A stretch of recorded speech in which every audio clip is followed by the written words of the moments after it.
हमने last class के अंदर देखो क्या बातें पढ़ी थी, हमने एक बार पढ़ा था nature and significance of management, मैंने चैप्टर चालू किया था और उसके अंदर मैंने आपको बताया था कि मैनेजमेंट का मतलब क्या है। तो मैंने बताया था मैनेजमेंट एक ऐसी चीज होती है जो दिखाई नहीं देती, परंतु मैनेजमेंट अगर होता है तो वो ऑर्गेनाइजेशन बहुत अच्छा चलता है ना। कहते हैं कि कोई भी एक आदमी खुद अकेले लेवल पे सारे काम नहीं कर सकता, उसको अपने काम को दूसरों को के थ्रू करवा देना चाहिए और इस तरीके से करवाना चाहिए कि काम बिल्कुल बेहतर तरीके से हो। तो मैनेजमेंट की जो डेफिनेशन मैंने बताई थी, क्या बताई थी, मैनेजमेंट एक प्रोसेस है, management is a process of getting thing done by others. Management एक ऐसा प्रोसेस है जिसमें हम दूसरों से काम करवाते हैं with the aim of achieving goals effectively and efficiently. हम दूसरों से इस तरीके से काम कराते हैं कि हमारे गोल्स इफेक्टिवली और एफिशिएंटली वे में अचीव हो। अगर मैं खाली ये लिख देता कि गोल्स हमारे अचीव हो, ठीक है, तो ये इफेक्टिवली एफिशिएंटली कैसे अचीव होने चाहिए। इफेक्टिवली एफिशिएंटली का मतलब ये है कि एग्जाम्पल मैंने बताया था, एक ऑर्गेनाइजेशन है, मान के चलिए अगर उसका टारगेट है कि वो सेल्स को अपनी इंक्रीज करे, मैंने यहां पर एक एग्जाम्पल भी दिया था, ये सेल्स मैनेजर है, हमने इसको एक टारगेट दिया कि तुम अपनी सेल्स को इंक्रीज कर लेना, एक महीने के अंदर 5,000 यूनिट बिक जानी चाहिए। तो उसने कहा ठीक है मैं 5,000 यूनिट बेच दूंगा, लेकिन उसने क्या काम किया, इतना हैवी डिस्काउंट दे दिया, इतना हैवी डिस्काउंट दे दिया कि खर्चा इतना ज्यादा हो गया, जितने की सेल्स से हमें प्रॉफिट नहीं होता उससे ज्यादा तो खर्चा ही कर मारा उसने, डिस्काउंट दे दे के दे दे के दे दे के। अब लोगों को क्या लगने लगा कि चलो जी डिस्काउंट हैवी मिल रहा है तो हम इसका प्रोडक्ट खरीदें, तो उसने हमारे 5,000 यूनिट बेच तो डाले, लेकिन उसने अच्छा खासा डिस्काउंट दे दिया। तो डिस्काउंट देने से क्या हुआ कि क्या हमारा कॉस्ट इफेक्टिव रहा, रिड्यूस्ड कॉस्ट के ऊपर उसने काम किया, नहीं। सेल्स टारगेट तो अचीव कर लिया एक महीने के अंदर, लेकिन उसने कॉस्ट भी उसके ऊपर उतनी ही लगा दी। तो जब आप कॉस्ट भी उतनी ही लगा लेते हो तो ऐसे केस के अंदर आपका इफेक्टिव काम, ये अपना एफिशिएंट नहीं माना जाता। देखो इसमें लिखा है ना नॉट एफिशिएंट, देख रहे हो आप राइट हैंड साइड के ऊपर, मैंने ऊपर लिखा है रिड्यूस्ड कॉस्ट।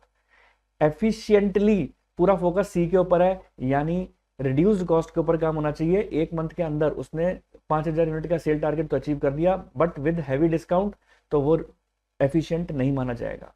इसी तरीके से मैंने इफेक्टिवली के बारे में बात बताई थी कि इफेक्टिवली कब माना जाता है, कि जब एग्जाम्पल के तौर पर बताया कि मैंने सेल्स मैनेजर को ये टारगेट दिया कि तुम एक महीने के अंदर अंदर या 2 महीने का टारगेट दिया कि एक महीने के अंदर अंदर, एग्जाम्पल के तौर पर चलते हैं कि एक महीने के अंदर अंदर 5,000 यूनिट बेच देना। उसने एक महीने के अंदर ना बेच के 2 महीने के अंदर चीजों को बेचा, तो ऑन टाइम काम अगर नहीं कर पाया, ऑन टाइम अगर अपना टारगेट अचीव नहीं कर पाया, तो हम बोलेंगे कि हमारा काम तो उसने कर दिया लेकिन इफेक्टिवली काम नहीं किया क्योंकि ऑन टाइम नहीं हुआ। तो एक अच्छा मैनेजमेंट तभी कहलाया जाएगा जब हमारा काम इफेक्टिवली और एफिशिएंटली होगा दूसरों के द्वारा। दूसरों के द्वारा हम काम करवाएंगे किस तरीके से, इफेक्टिवली भी और एफिशिएंटली भी। फिर मैंने आपको ऊपर बात बताई थी प्रोसेस के ऊपर, planning, organising, staffing, direction, controlling, POS DC, इसकी शॉर्ट फॉर्म बताई थी। ये इसके हमारे प्रोसेस होते हैं। तो मैंने शॉर्ट समरी में बताया था प्लानिंग क्या होता है। प्लानिंग क्या होता है कि जहां आप अभी हैं और जहां आप पहुंचना चाहते हैं उसे हम प्लानिंग कहते हैं। पिक्चर के अंदर आप ये भी देख सकते हो, जैसे कि बाहुबली मूवी के अंदर प्लानिंग की गई थी कि किस तरीके से कालके से लड़ाई लड़नी है ना। वो दो गुट थे, एक काले लोगों का था और एक बाहुबली का था। तो उन्होंने किस तरीके से प्लान करके पहले से ही एडवांस में प्लान कर ली थी कि हम अपनी सेना की दीवार कैसे बनाएंगे, किस तरीके से जो है उनसे फाइट करेंगे हम। तो प्लानिंग के अंदर ये सब बातें होती हैं कि हम पहले से ही थिंकिंग इन एडवांस कर लेते हैं, पहले से ही सोच लेते हैं कि हमें क्या काम करना है। तो जहां हम हैं और जहां हम पहुंचना चाहते हैं, इन दोनों के बीच का जो गैप होता है, उस गैप को फुलफिल करने का काम किसका होता है, प्लानिंग का होता है। ऑर्गेनाइजिंग के अंदर मैंने आपको ये बात समझाई थी कि हमें अपनी रिसोर्सेज का एलोकेशन प्रॉपर ढंग से करना चाहिए। क्यों? क्योंकि जब हमें किसी चीज की जरूरत है तो वो चीज हमें उस टाइम पर मिल जाए, नहीं मिलेगी तो हमारा ऑर्गेनाइजेशन प्रॉपर तरीके से हमारा जो है नहीं चल पाएगा, हमारा मैनेजमेंट प्रॉपर तरीके से नहीं चल पाएगा। एग्जाम्पल के तौर पर बताया था, जैसे कि आप एग्जाम्पल के तौर पे समझे कि आप जब स्कूल से आते हैं तो आपकी जूते अलग होते हैं, कहीं पर होते हैं, गर्मी में आते हैं तो जूते अलग होते हैं, सॉक्स अलग होती है, टाई अलग होती है, बैग कहाँ फेंक देते हो। सुबह उठ के मम्मी से चिल्ला चिल्ला के बोलते हो कि मम्मी मेरी टाई कहाँ है, मम्मी मेरी शर्ट कहाँ है, और मम्मी कहती है बेटा जगह पे तो रखा नहीं, मम्मी मेरी ये कॉपी नहीं मिल रही। वो क्यों होता है? वो उसके पीछे कारण ही यही है क्योंकि हम अपनी चीजों को अपनी जगह पे नहीं रखते हैं। तो हमारे को एक ऑर्गेनाइजेशन के पॉइंट ऑफ व्यू से भी ये बात बताई गई है कि हमें क्या काम करना चाहिए, मैन मटेरियल मशीन को प्रॉपर ढंग से अरेंज करके रखना चाहिए, जब जिस चीज की जरूरत पड़े वो चीज हमारे पास तब आ जाए। एग्जाम्पल के तौर पे अगर मैं बात करूं कि मान के चलिए अगर आपको ऐसा लगता है कि आप ऑर्गेनाइजेशन के अंदर आपके पास मटेरियल तो आ गया लेकिन लेबर ही नहीं है, ऑन टाइम लेबर नहीं है तो काम स्टार्ट हो जाएगा, प्रोडक्शन स्टार्ट हो जाएगा? नहीं। लेकिन अगर आपके पास लेबर आ गई, मटेरियल नहीं आई, तो क्या लगता है काम स्टार्ट हो जाएगा? आंसर है नहीं। तो हमको ये दोनों चीजें ऑन टाइम मिलनी चाहिए। ऑर्गेनाइजिंग के अंदर हमने यही चीज सीखी थी। फिर मैंने आपको स्टाफिंग के बारे में बात बताई थी कि स्टाफिंग क्या होता है, कि स्टाफिंग का मतलब होता है कि finding the right people for the right job. जो जिसका काम है वो उसी को ही हमें देना चाहिए। मोची को अगर मैं खाना बनाने का काम दे दूंगा तो वो पूड़ियों को क्या कर देगा? पूड़ियों को 2-4 कीले लगा देगा, पूड़ियों में फट जाएंगी तो। टेलर को दे दूंगा तो सिल देगा पूड़ियों को, है ना, बनाएगा थोड़ी ना, वो तो पूड़ी सिल देगा। तो कहने का मतलब क्या है कि उसका, क्योंकि वो काम ही नहीं है। मैंने आपको इसका एग्जांपल भी दिया था। आप मैरिज सेरेमनी के मैनेजर हैं, मैरिज सेरेमनी का इवेंट मैनेजर हैं, उसके मैरिज सेरेमनी का इवेंट ऑर्गेनाइज करवाने जा रहे हैं। तो जो कैटरिंग का काम है वो कैटरिंग वाले को ही दोगे, है ना। जो डेकोरेशन का काम है वो डेकोरेशन वाले को दोगे। डेकोरेशन वाला अगर कैटरिंग का काम करेगा तो वो काम को बिगाड़ेगा ही। तो राइट पर्सन को चूज करना ये भी एक बहुत बड़ा इंपॉर्टेंट काम होता है एक अच्छे मैनेजमेंट के लिए। डायरेक्टिंग का भी बहुत बड़ा रोल प्ले होता है। डायरेक्टिंग के अंदर ये सारी बातें आती हैं, मोटिवेशन आता है, लीडरशिप आती है, कम्युनिकेशन, सुपरविजन एंड एलिमेंट। इसके बारे में लंबी चौड़ी चर्चा की थी। सही डायरेक्शन क्या है, किस वे जाना है, पहले कौन सा काम करना है, बाद में कौन सा काम करना है, ये बात पता होना चाहिए। कब काम करना है, कैसे काम करना है, और कौन करेगा, किस टाइम पे करेगा, ये सारी बातें आपको कौन बताता है? एक अच्छा डायरेक्टर बताता है। तो एक अच्छे मैनेजमेंट होने के लिए एक अच्छा डायरेक्शन भी होना चाहिए। अगर आपने, मैं आगे जाके आपको जब चैप्टर सिखाऊंगा तब भी आपको एक क्लिपिंग दिखाऊंगा, तो उसमें आपकी बाहुबली मूवी से आप बहुत सारी बातें सीख सकते हो। बाहुबली मूवी के अंदर एक अच्छा डायरेक्शन दिया था उसने कि लड़ना कैसे है, ठीक है। मोटिवेशन भी दिया था। जब लड़ाई लड़ते लड़ते हार रहा था बाहुबली, तो उसने बताया था, मृत्यु के बारे में बताया था कि मृत्यु क्या है। मृत्यु है अब जंग के अंदर अपने दुश्मनों से हार जाना, मृत्यु है, ये बात बोली थी। और क्या बोला था कि मेरे साथ आएगा कौन? तो फिर सब चिल्ला के बोले थे कि मैं, और फिर दूसरा भी सैनिक बोला था मैं आऊंगा। तो उसने अंदर से एक जागृत कर दिया था, दूसरे के अंदर एक आग लगाई थी कि हमें दुश्मनों से हारना नहीं है और अपने को पूरा डट के लड़ाई को लड़नी है। तो एक अच्छे डायरेक्शन का क्या काम है? आप एक अच्छा मोटिवेशन दें, अच्छे लीडर बने, कम्युनिकेशन अच्छा हो, आपके अंदर सुपरविजन अच्छा हो। ये सारे इसके एलिमेंट होते हैं जो आगे जाके अपने चैप्टर में डिटेल में पढ़ेंगे। और कंट्रोलिंग के अंदर मैंने आपको ये बात बताया था कि अगर हम अपने वर्कर को कोई काम देते हैं, कोई यूनिट्स देते हैं बनाने के लिए, मान लो अगर आप अपने अपने वर्कर को 5,000 यूनिट दिया बनाने के लिए, अगर वो 4,000 यूनिट ही बना पाया, तो वो 4,000 क्यों बना पाया? एब्सेंट था, या काम में मन नहीं लग रहा था, या उसकी एफिशिएंसी नहीं थी? जो उसकी एक्चुअल परफॉर्मेंस है और जो स्टैंडर्ड परफॉर्मेंस है आपने तैयार की है कि 5,000 यूनिट बननी चाहिए लेकिन 4,000 बनी है, तो ये कम क्यों बनी है? इसके कारणों को पता लगाएं और उस कारणों को दूर करने की कोशिश करें। तो कंट्रोलिंग क्या है? Comparing the actual performance with the standard performance, finding the deviation in if any, and take the corrective measures on it. Take the corrective measure का मतलब है उसको दूर करने के लिए हमें उसके ऊपर काम भी करना चाहिए। तो अब तक की बात में मैंने आपको ये सब बातें बताई थी जो मैंने आपको रिकैप दिया। अब हम बढ़ते हैं इससे आगे, और आज का हमारा टॉपिक है क्या? Features of management. चलिए, तो चलो बच्चों, अब देखो इसके आगे बढ़ते हैं, फीचर्स ऑफ मैनेजमेंट। तो देखना ये कि हमें फीचर्स ऑफ मैनेजमेंट क्या बोलता है और क्या लिखा हुआ है उसके अंदर। तो पढ़ते हैं। तो चलिए, हेडिंग डाल दीजिए मेरे साथ साथ,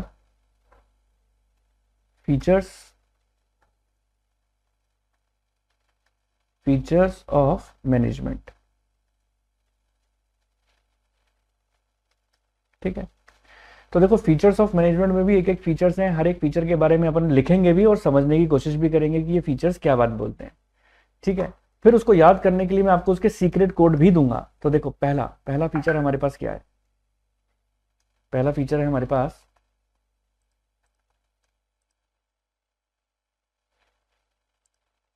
ठीक है, पहला है डायनामिक फंक्शन। डायनामिक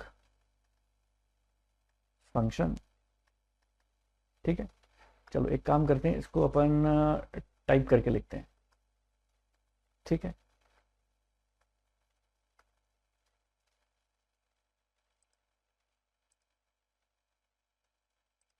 पहला है first,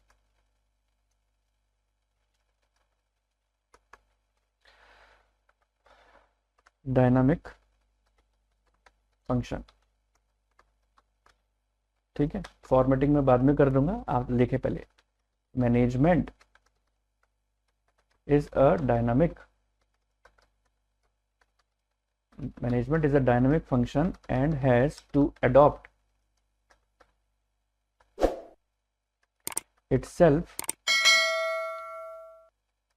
in changing environment and has to adapt itself in a changing environment। ठीक है, आगे लिखें।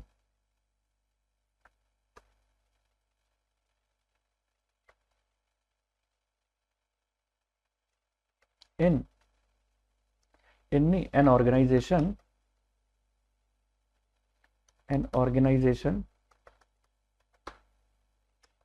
interact with external environment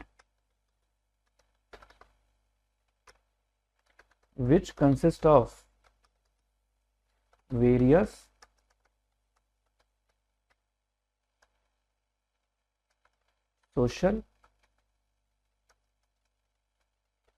social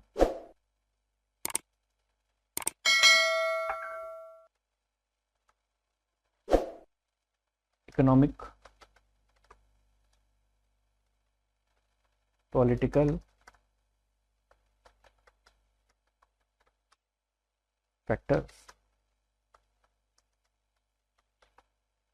ठीक है, आप लिखते जाएं बच्चों, सब समझा दूंगा मैं आपको एक एक चीज। ठीक है, आगे लिखें।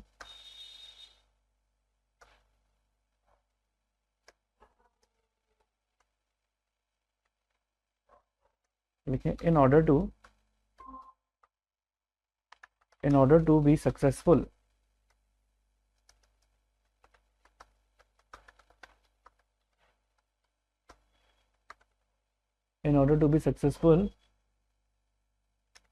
organization, it must change itself and its goal according to changing environment।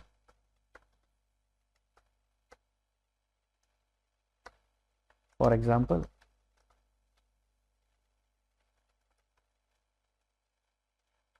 KFC having the non-veg outlet made major changes in its menu to able to survive in Indian market।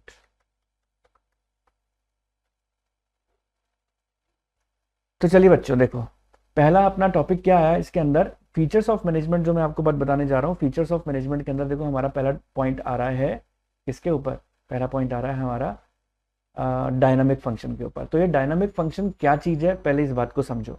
ठीक है, लिखा है डायनामिक फंक्शन का मतलब क्या होता है कि मैनेजमेंट जो है हमारा, ठीक है, स्पेलिंग शायद मैंने गलत लिख दी है, मैनेजमेंट।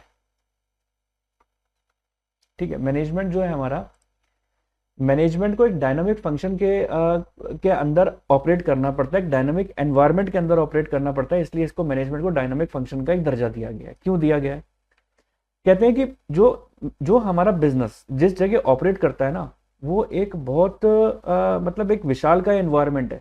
एग्जाम्पल के तौर पे हमारे बिजनेस को इंटरनल और एक्सटर्नल एनवायरनमेंट से इंटरैक्ट करना पड़ता है। कैसे, मैं बताता हूं। देखो, बिजनेस का एक्सटर्नल एनवायरनमेंट क्या है, गवर्नमेंट ने कोई पॉलिसी चेंज कर दी, ध्यान से सुनना, गवर्नमेंट ने कोई पॉलिसी चेंज कर दी तो भी बिजनेस इफेक्ट होएगा।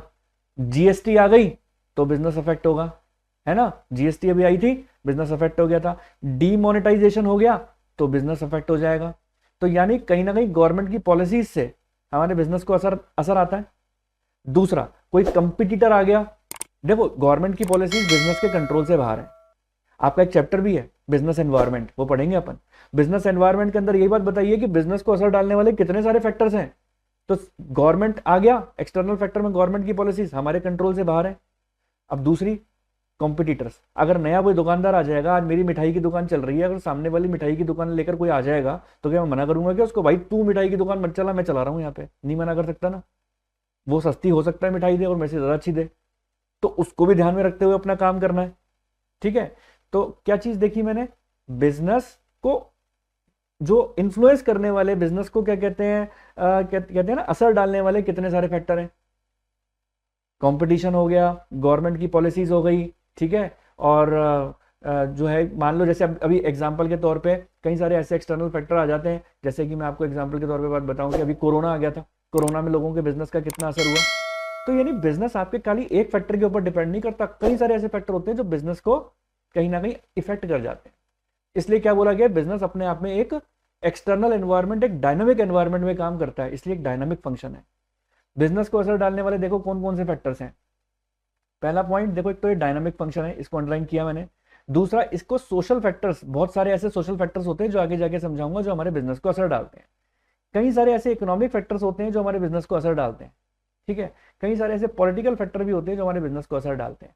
तो बिजनेस को इफेक्ट करने में ये सारे फैक्टर्स का काम होता है, इसलिए हम इसको क्या बोलते हैं, एक डायनामिक फंक्शन में काम करता है, ठीक है। In order to be a successful organisation it must change itself and its goal according to changing environment. अपने आप को चेंज करना पड़ता है इसको अकॉर्डिंग टू चेंजिंग एनवायरमेंट। आप समझ रहे हो मेरी बात, एक बिजनेस को अपने आप को उन चेंजेस को अडाप्ट करना पड़ता है। नया कंपटीटर आ गया, पहले से ही अपने आप को एक तैयार हो जाओ कि नए कंपटीटर को कैसे फेस करना है ना, तभी आप क्या कहते हैं एक सक्सेसफुल अपने बिजनेस को चला पाएंगे। डिमोनेटाइजेशन हो गया, ऐसा नहीं डिमोनेटाइजेशन हो गया बिजनेस कैसे चलेगा, कोरोना आ गया बिजनेस कैसे चलेगा, अगर कॉम्पिटिटर नए आ गए तो अब बिजनेस कैसे चलेगा, ये पॉसिबल नहीं है। ये सब आपको क्या काम करना पड़ेगा, इन सब की तैयारी पहले से ही करनी पड़ेगी इनको फेस करने के लिए। इसका सबसे बड़ा मैंने एग्जाम्पल देखो क्या दिया, इसका सबसे बड़ा मैंने एग्जाम्पल दिया KFC के ऊपर। KFC तो सब जानते हो ना, KFC से खाते हैं अपन, आउटलेट है KFC के। KFC में यूजुअली क्या काम करता था, नॉन वेज आइटम्स ही थे इसके। लेकिन जब इसने अपने इंडिया के अंदर जब अपने आउटलेट खोले तो इसने साफ समझ लिया कि देखो इंडिया में नॉन वेज खाने के साथ साथ वेजिटेरियन खाने वाले भी बहुत लोग हैं, कि अगर मैं केवल अपने आउटलेट के अंदर नॉन वेजिटेरियन ही रखूंगा तो मेरा आउटलेट इतना नहीं चल पाएगा। इसलिए अपने उसने मेन्यू के अंदर चेंजेस करके, एनवायरमेंट को समझ के उसने क्या काम किया, उसको उसको कंपटीशन थे उसके सामने कितने सारे, मैकडी से कंपटीशन करना था, कई सारे आउटलेट से कंपटीशन करना था। उसको लगा कि अगर मुझे इंडियन मार्केट के अंदर सर्वाइव करना है तो मुझे उसके लिए क्या काम करना पड़ेगा, मुझको इंडियन मेन्यू के अंदर जो अपने वेजिटेरियन मेन्यू भी रखना पड़ेगा। यही बात मैंने लिखवाई है, KFC having a non veg outlet made major changes in the menu to able to survive in the market. उसने अपने मेन्यू के अंदर मेजर चेंजेस किए, इंडियन फूड के हिसाब से अपने मेन्यू को उसने बदला। क्यों बदला, क्योंकि पता है बिजनेस एक डायनामिक एनवायरनमेंट में काम करता है। तो उम्मीद करता हूं डायनामिक एनवायरनमेंट नाम का ये जो फीचर है ये आप सभी बच्चों को अच्छी तरीके से क्लियर हुआ होगा। अब देखो बच्चों पॉइंट नंबर 2, अब पॉइंट नंबर 2 के अंदर आप लिखो management is a goal oriented process. तो पहले आप लिख लो फिर मैं सब समझा दूंगा। Management is a goal oriented process, ठीक है। अब इसके बारे में लिखना चालू करो, लिखो an organization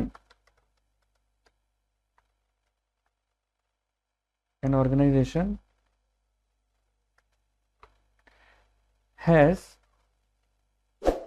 a set of basic goals. An organization has a set of basic goals which are the basic reason for its existence.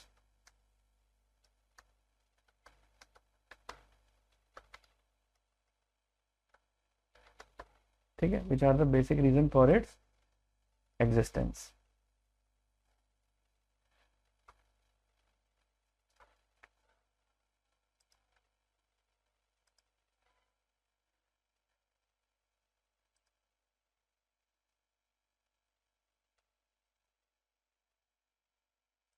ठीक है, आगे लिखें।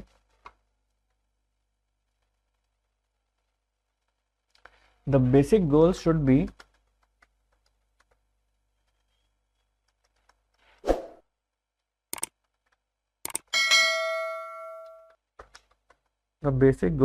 be simple and clear. ठीक है, अब आप लिखें इसके अंदर for example first Reliance Jio, Reliance Jio has a target, Reliance Jio has a target to capture market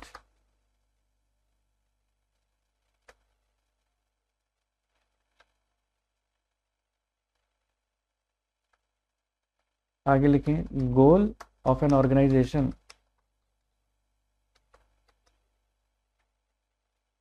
to increase sales.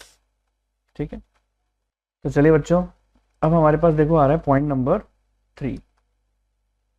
अब देखो पॉइंट नंबर 3 क्या बात बोलता है, तो अब आप पहले लिखो फिर मैं आपको समझाता हूं। Management, management is multi dimensional.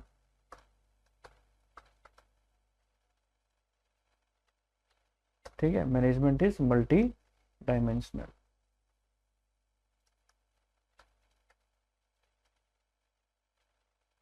Okay,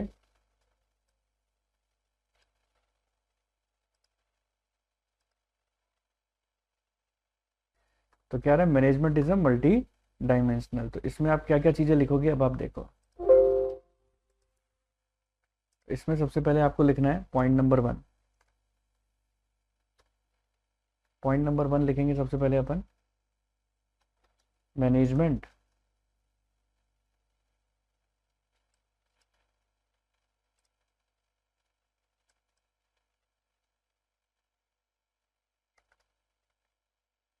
लिखें फर्स्ट,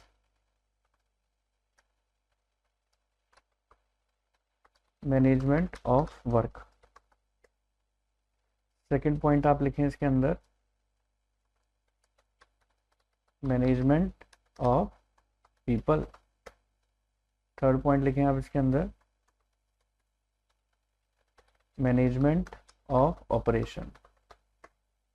अब एक एक करके मैं आपको समझाऊंगा। सबसे पहले हम बात करेंगे मैनेजमेंट ऑफ वर्क की। ठीक है, लिख लें पहले फिर सारा समझाता हूं। Organisation exist for the performance of some work. ठीक है, for the performance of some work at what time. ठीक है, for example performance of work लिख दिया। ठीक है, परफॉर्मेंस ऑफ वर्क के बाद लिखो management of work aim to manage the work that is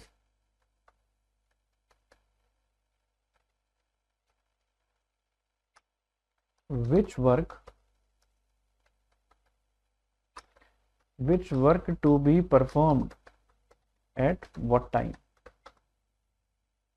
ठीक है, नेक्स्ट लिखें for example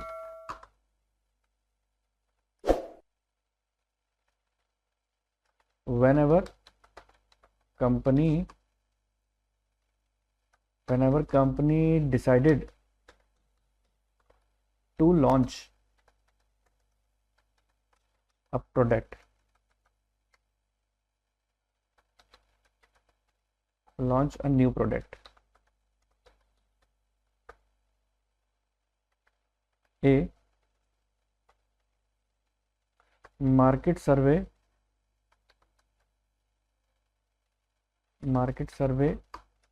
to know the needs of consumer, b developing project, फिर c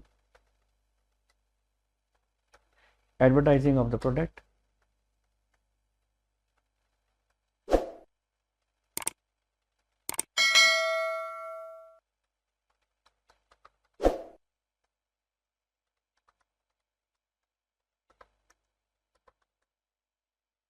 ठीक है, यहां तक लिखा। फिर उसके बाद लिखें, नेक्स्ट लिखें, अब आप आगे, पहले सारा लिख लेते हैं फिर समझेंगे। फिर लिखें management of people. Management of people में लिखें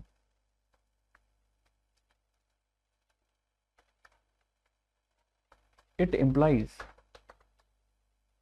management of individual, that is to allot authorities, responsibilities, and responsibilities, and establishing reporting relationship। आगे लिखें, it also include that organisation should be optimally staffed, understaffing and overstaffing may disturb the effectiveness and efficiency. ठीक है, आगे देखें, management of people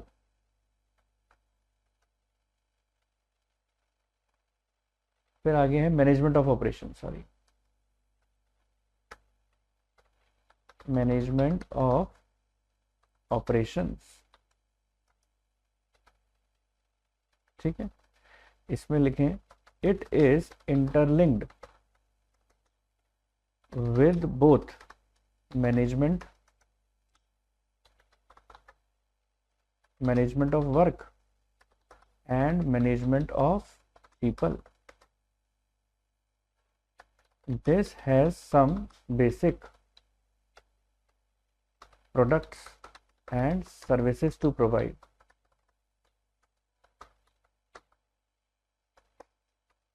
For example,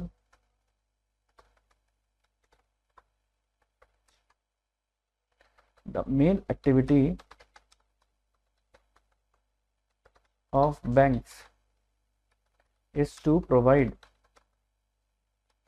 loan and to take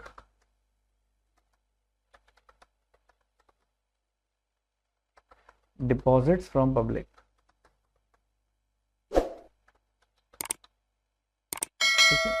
but they provide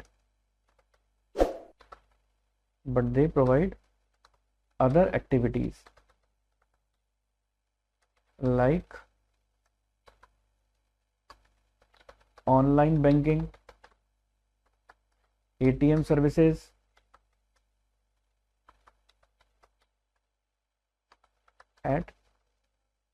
etc। तो देखिए बच्चों, क्या मतलब है इसका। तो सबसे पहले तो अपन बात करते हैं management is a multi dimensional. ठीक है,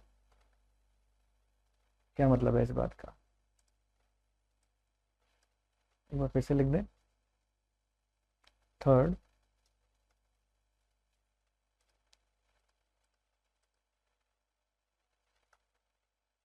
पॉइंट आ गया, मैनेजमेंट इज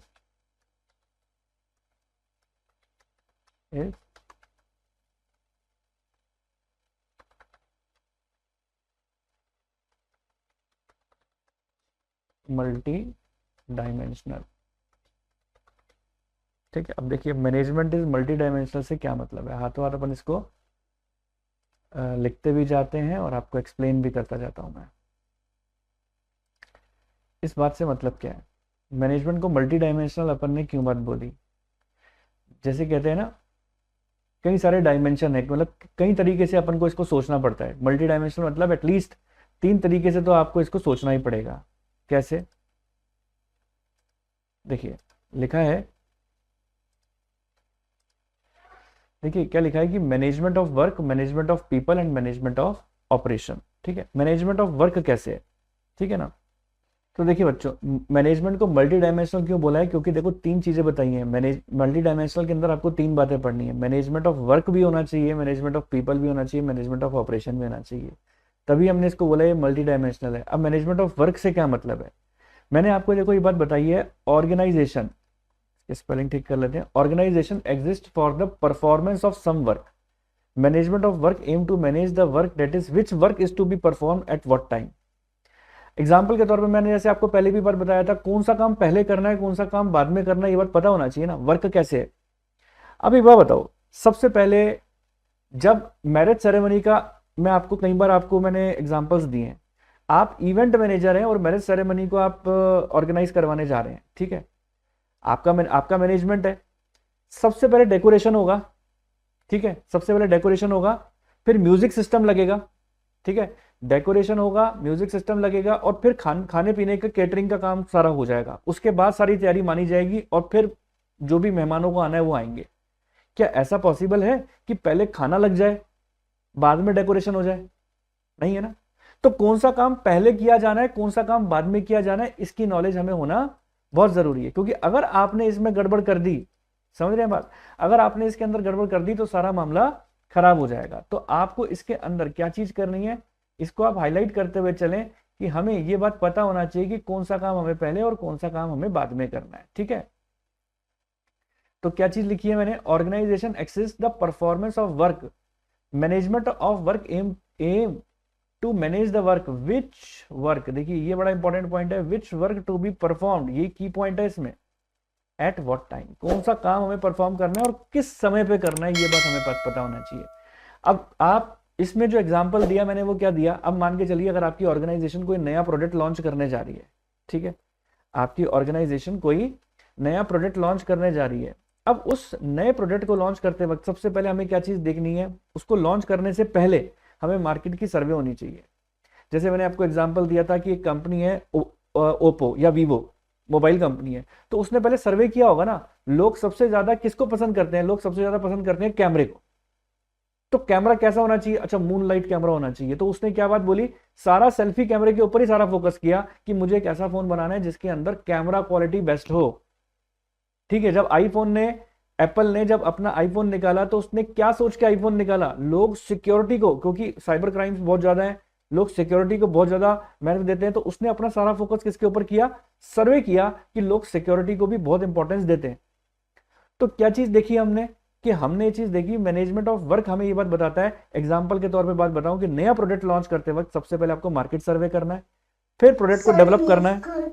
तो आपको क्या चीज देखनी है कि जैसे कि मैंने आपको ये बात बताया कि हमें ये चीज देखनी है इसके अंदर कि सबसे पहले हम सर्वे करेंगे, मार्केट में सर्वे करेंगे कि दुनिया चाहती क्या है, जनता चाहती क्या है, कौन से प्रोडक्ट को लेना चाहती है। आप जिस प्रोडक्ट को लेना चाहिए आप उसी प्रोडक्ट को ही तो सारा क्या कहते हैं उसके बारे में डेवलप उसी प्रोडक्ट को ही तो करोगे, है ना, जो वो लेना चाहेंगे।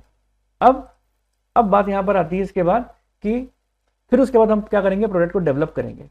प्रोडक्ट भी डेवलप हो गया, सर्वे किया, उसके हिसाब से आपने प्रोडक्ट को डेवलप किया और फिर उसके बाद एडवर्टीजमेंट कर लिया। अब इसी सीरियल ऑर्डर को आप उल्टा तो नहीं कर सकते, पहले एडवर्टीजमेंट कर दो, प्रोडक्ट डेवलप कर दो, उसके बाद जाके सर्वे करके आओ भाई साहब कौन सा प्रोडक्ट आपको अच्छा लगता है। तो भाई अगर उन्होंने बोल दिया हमें ये प्रोडक्ट अच्छा नहीं लगता, तो आपने जो भी प्रोडक्ट डेवलप किए वो तो सारे खराब हो जाएंगे। तो इसलिए सीरियल ऑर्डर बिगड़ जाएंगे। मैनेजमेंट को मल्टी डायमेंशनल में सबसे पहला पॉइंट बताया गया है कि मैनेजमेंट ऑफ वर्क हमें पता होना चाहिए कि कौन सा काम पहले करना है और कौन सा काम बाद में करना है। मैनेजमेंट ऑफ पीपल आपको देखो क्या बात बोलता है, मैनेजमेंट ऑफ पीपल को देखो मैं आपको पढ़ के बता देता हूं क्या लिखा हुआ है इसके अंदर। देखो इसमें क्या चीज लिखी हुई है आपके, it implies management of individual to allot authorities and responsibilities. तो इसका देखो की पॉइंट क्या है, to allot authorities and responsibility, कौन सा काम आपने किसको देना है, ठीक है ना। Establishing reporting relationship, establishing reporting relationship. It also include that organisation should optimally staffed, यानी ऐसा है काम करने के लिए जितने लोग चाहिए आपके पास उतने लोग होने चाहिए। कहते हैं ना, जिस मैंने आपको पहले भी समझाया था, जिसका काम उसी को साझे दूसरा करे तो ठन ठन बाजे। मतलब यही है कि पूड़ी बनाने वाले को पूड़ी बनाने वाला ही काम दो, मोची को पूड़ी बनाने का काम मत दे दो, है ना। आपके ऑर्गेनाइजेशन में स्टाफिंग प्रॉपर होनी चाहिए, अंडर स्टाफ्ड नहीं होना चाहिए या ओवर स्टाफिंग भी नहीं होनी चाहिए। एक काम को करने के लिए जितने लोगों की जरूरत है आप उतना ही लोगों को अपॉइंट करो। मम्मी ने पिज्जा बनाने के लिए बोला, भाई बहन मिलके पिज्जा बना रहे हैं, ठीक है, आपने अपने कजन्स को भी 4-5 को बुला लिया, तो पिज्जा नहीं बनेगा, वो फिर कुछ और ही होगा वहां पे, है ना। तो क्यों? क्योंकि जितने लोगों की जरूरत नहीं थी उससे ज्यादा लोग आपने बुलवा लिए। तो पीपल का मैनेजमेंट करने का मतलब है जिस काम के लिए जितने लोगों की जरूरत है, हमें अपने इफेक्टिव काम को करने के लिए उतने लोगों का स्टाफ जरूरी है, ताकि वर्क हमारा कैसा हो सके, इफेक्टिव और एफिशिएंट हो सके। ठीक है। ओवर स्टाफिंग या अंडर स्टाफिंग क्या कर देता है? डिस्टर्ब कर देता है, disturb the effectiveness and efficiency. अगर ओवर स्टाफिंग हो गई, मम्मी ने ज्यादा आपके अपने कजन्स को भी बुला लिया, सारे 8-10 कजन्स मिलके एक पिज्जा को तैयार कर रहे हैं, तो क्या होगा? इफेक्टिवनेस की कमी आएगी और एफिशिएंसी की कमी आएगी। यानी एक पिज्जा बनाने लगे थे एक, और कॉस्ट आ जाएगी 50 पिज्जा की, क्योंकि इतना वेस्टेज होगा, है ना। इतनी हंसी गुल्ले होंगे, मम्मी की चप्पल आएगी उड़ती हुई फिर, है ना। कौन सी वाली? वो नीली पट्टी वाली चप्पल होती है ना, वही उड़ती हुई आएगी सीधा। क्यों आएगी? क्योंकि आपने अपने सारे कजन्स को बुला मारा, एक पिज्जा की कॉस्ट के चक्कर में आपने 50 पिज्जा की कॉस्ट लगा दी। तो एफिशिएंसी तो भूल जाओ, इफेक्टिवनेस, जो काम 15 से 20 मिनट के अंदर, ज्यादा से ज्यादा आधे घंटे के अंदर हो जाना चाहिए था, उस काम के अंदर मजे मजे में आपने 2 घंटे खराब कर दिए, और जो रसोई को खराब किया वो अलग। तो हुआ क्या? ओवर स्टाफिंग भी खराब है। और हाँ, आपको लगता है मम्मी ने बोला 50 लोगों का खाना है बेटा, तू अकेले बना देना। अब आप क्या अकेले वो 50 लोगों का खाना बना सकते हो? नहीं, मम्मी मुझे हेल्पर ला दो, कम से कम 4 लोग मिलकर काम करेंगे, 50 लोगों का खाना 1 घंटे में तैयार हो जाएगा। तो वहां पर भी काम खराब है, अंडर स्टाफिंग भी खराब है, ओवर स्टाफिंग भी खराब है। ऑर्गेनाइजेशन के अंदर भी जितने लोगों की जरूरत है उतनी रखनी पड़ेंगे। मैनेजमेंट ऑफ ऑपरेशन, इन दोनों को कंबाइंड करके बताया गया है। पीपल को, मैनेजमेंट ऑफ पीपल और मैनेजमेंट ऑफ वर्क को जब आप कंबाइंड कर देते हो तो वो मैनेजमेंट ऑफ ऑपरेशन बोला गया है। ठीक है। इट इज इंटरलिंक्ड, ये आपस में क्या है? इंटरलिंक्ड है with both management of work and management of people. ठीक है ना। जैसे एग्जांपल के तौर पे, जैसे बैंक क्या काम करता है? बैंक में मैनेजमेंट ऑफ वर्क भी है, मैनेजमेंट ऑफ पीपल भी है, उसी के साथ साथ बैंक अदर एक्टिविटीज भी प्रोवाइड करता है। वैसे तो देखो बैंक का मेन काम क्या है? बैंक एग्जांपल बताया मैंने खाली ये कि वैसे बैंक का मेन काम क्या है? बैंक का मेन काम है आपका एक्सेप्टिंग करना डिपॉजिट और ग्रांटिंग करना लोन। लेकिन इसके अलावा भी बैंक एलाइड एक्टिविटीज भी देता है, ऑनलाइन बैंकिंग भी देता है आपको, मोबाइल बैंकिंग भी देता है आपको, एटीएम सर्विसेज भी देता है आपको। तो एलाइड एक्टिविटीज का मतलब क्या है? Management of work, management of people के साथ कंबाइंड करके अपने पूरे ऑपरेशन को एग्जीक्यूट कराना। तो कल को आपको मैनेजमेंट ऑफ ऑपरेशन लिखने को आ जाता है तो आप क्या बोलोगे?